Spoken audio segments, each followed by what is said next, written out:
Okay, so let's talk about another problem and try to solve this.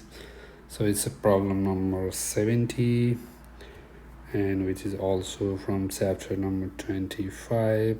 That's from the Gauss law.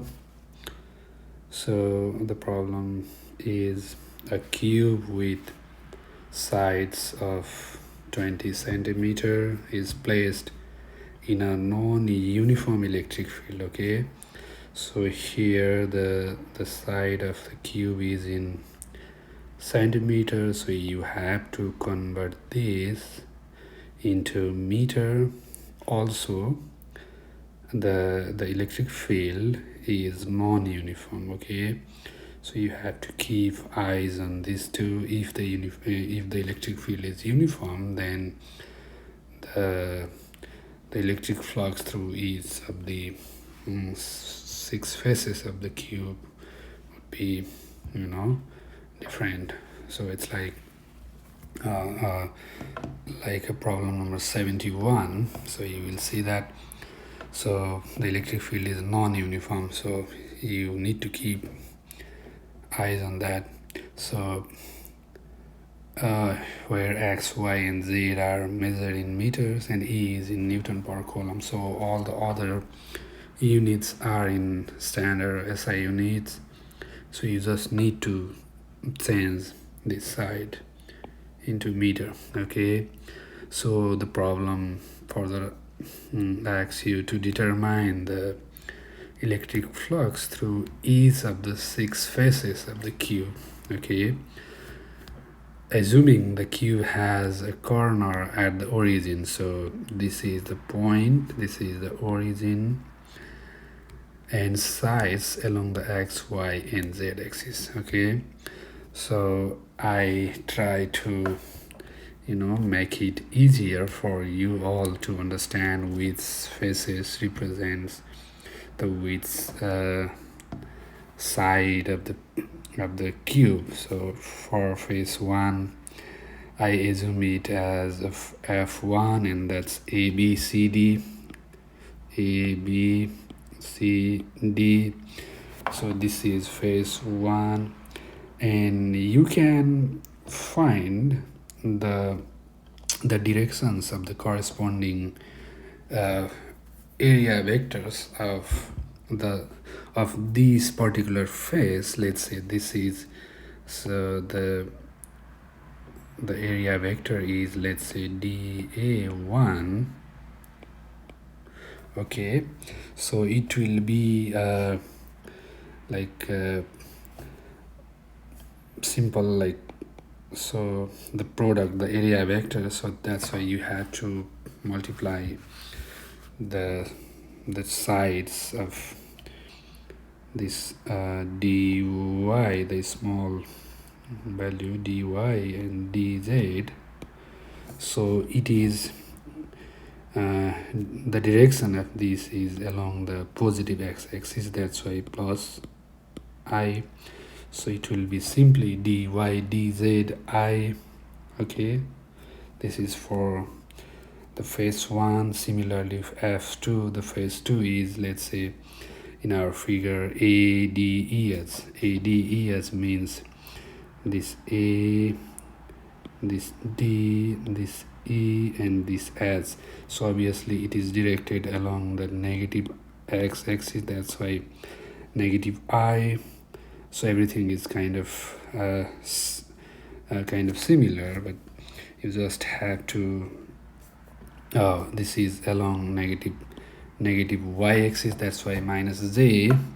So everything is kind of similar. This is dx, this is dz, this is dx, dz, and this is negative z. That's why altogether negative dx, dz, j. Similarly, for the phase 3, this is EFGH. So phase 3 is EFGH,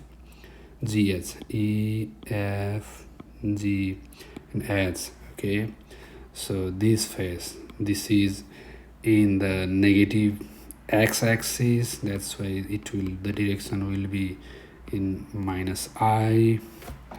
So So you just have to take a product of this side and this side. This will be dy dz, and this is minus y, so altogether minus dy dz I. So in similar way, you can easily find the corresponding area vectors for fourth phase, fifth phase, and sixth phase.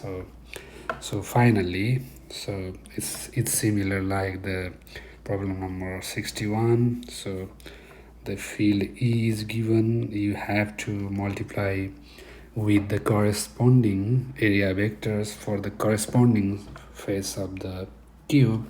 So let's say for the flux through surface 1, let's say this is surface 1, F1 is phi E1 comma 1.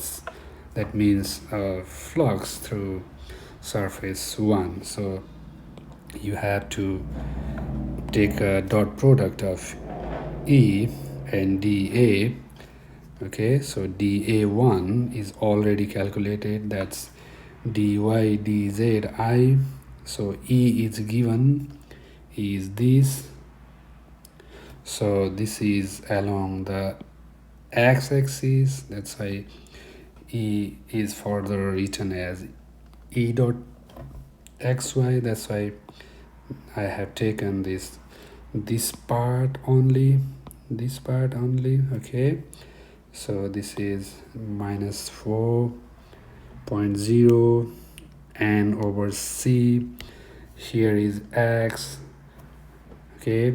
So it has given that this length of side is 0.20 meter, that's why this is 0.20 meter, and this is dy, and this is dz, dy and dz.